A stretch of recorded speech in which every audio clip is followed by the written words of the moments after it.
All right, welcome to this video where I will be showing you how you can optimize the audio if you have recorded your podcast on a Zoom meeting.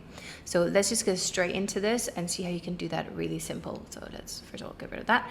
I have opened up Garageband. Yes, we're going to use Garageband. It's a free software. It's super easy to use. And this is just great if you're just starting out and you just want something simple, and then you can make that a little bit more complicated and personalized down the line. But the whole reason of this video is that you can get started off quickly and get an optimal sound-ish as quick as possible, okay? So let's just open up the folder where I have the recorded Zoom meeting in. And I'm just gonna use the audio for this purpose. I'm not gonna use the video. So I'm just gonna click my audio file and I'm gonna drag it into my GarageBand like this. Now this is my test and you can hopefully hear that. Okay, this is just a test now. So that's just a test. Great. The good thing about GarageBand is they have really good presets. So if I just hover over my channel, over here in my library, if you can't see this, that's because you need to click this tray up here in the left-hand corner, go to voice, and then if I move myself out of the way, you can see all of the different presets that come along with that. Let's just use a narration vocal for this purpose. And now that's changed the name. Let's hear the difference. Okay, this is just a test. Now I'm speaking into the mic on a Zoom meeting.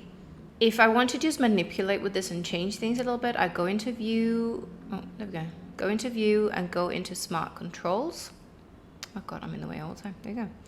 And here I can change things. And if you don't know what any of this is, I would quite honestly just maybe leave it as it is or try things out and listen out to what you can hear the difference of.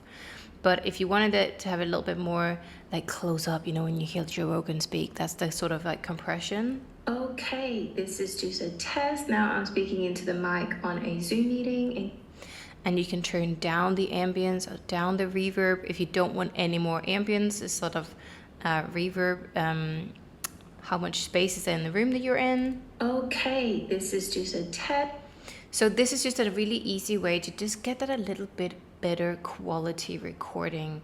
I would highly recommend that if you are going into the sort of podcast realm as like a real thing, then definitely look into audio editing. If this is something you're doing on the sideline of all the other things that you're doing in your life and you don't have a lot of time, use this as your starting point.